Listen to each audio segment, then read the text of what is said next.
Well, education ministers from right across the nation are set to meet in Sydney today for crucial talks on how to implement desperately needed reforms to the childcare sector in the wake of those shocking abuse allegations we've been covering here on News Breakfast. A national trial of CCTV cameras at 300 centres is expected to get the green light, while the federal government has reaffirmed its commitment to setting up a national register of childcare workers. Our political reporter Olivia Casely joins us now. Olivia, good morning. So what will be the focus of the meeting? Well, it's all about improving safety in childcare centres, an issue, as we know, has been thrust into the spotlight after allegations of serious abuse at childcare centres in Victoria, as well as some other incidents in New South Wales as well. So in response to those, we've seen a number of states undertaking their own audits or reviews of how their systems are operating. And New South Wales has indicated it would like to install CCTV cameras in all new centres, and they also want to carry out their own trial, if you like. Victoria, on the other hand, would like to see a national approach so that we don't see a patchwork system. But it is raising questions, this idea of using CCTV cameras. How long will the footage be stored for example, and who will be able to access it? So ultimately, we have seen from some advocates calling for a more holistic approach when it comes to improving childcare safety. So today, at this all-important meeting,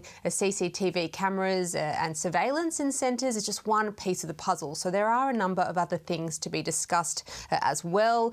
Mandatory child safety training for childcare workers, as well as tougher penalties for centres that fail to comply. We'll remember during the last parliamentary sitting week, the government actually passed legislation that enables them to stop funding or halt it to centres that aren't meeting those crucial safety standards. We did hear from the Education Minister Jason Clare here on News Breakfast this morning, and he says that they're going to work on a national childcare worker register, and that could start immediately if they reach consensus today.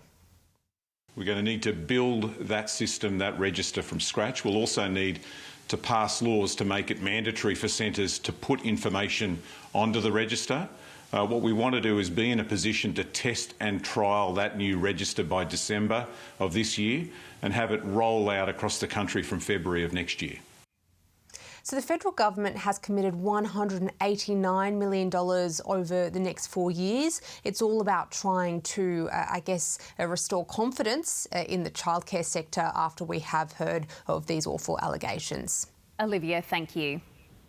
We're going to New South Wales now, where emergency services have been very busy overnight after torrential rain lashed parts of the state, with some of the worst hit areas seeing more than 200 millimetres in just 24 hours.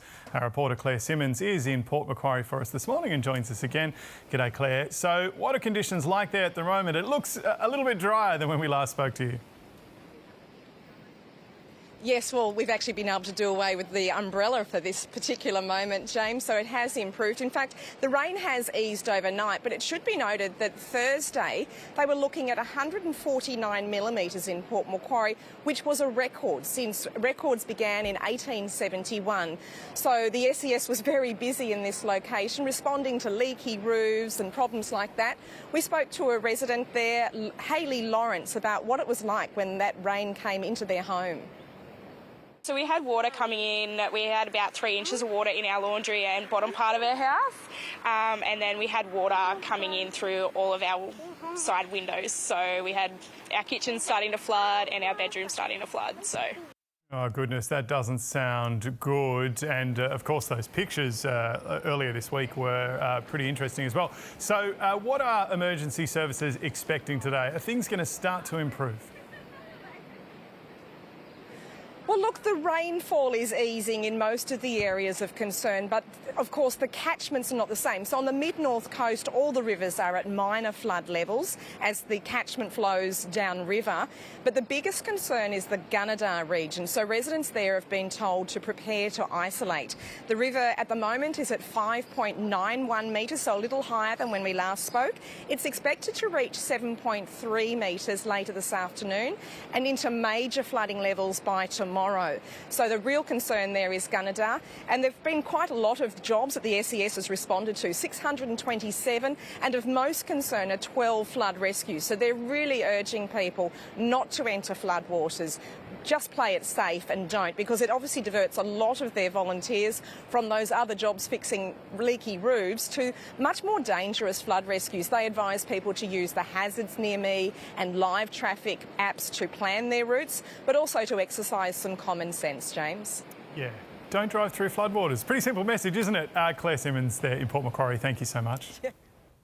Travellers are being warned of possible knock-on effects after ground staff at Perth Airport walked off the job last night over pay and conditions. Hundreds of staff working for Dnata are taking industrial action for better pay and conditions. Now, the strike is set to end at 10 local time this morning. Unfortunately, there will be disruption, but the people have got to understand that, you know, if they were in the same position as these workers, I think they'd be standing up and fighting for decent jobs. They'd be fighting for secure employment. And, you know, and it's what we expect. We expect that in Australia. NT Health pharmacists are launching industrial action this morning over staff shortages. Public pharmacists will stop work from 7 o'clock this morning. The affected workplaces include hospitals, primary health, prisons and mental health facilities. The first of two new Spirit of Tasmania vessels is set to arrive in the state's waters for the first time this afternoon. It's the latest chapter for TT Line's beleaguered ferry replacement program, which has been beset with delays and cost blowouts. Spirit 4 was completed in Finland last year, but has spent almost 6 months berthed in Scotland, while the Tasmanian government investigated whether it could be leased. A pro-Palestine group is weighing up its options after a court refused to allow a mass march across Brisbane's Story Bridge this weekend. Organisers had indicated several thousand people were likely to attend on Sunday, but a Queensland magistrate sided with police who argued it was unsafe and a substantial disruption to the community. Queensland's Police Minister has urged protesters to respect the decision.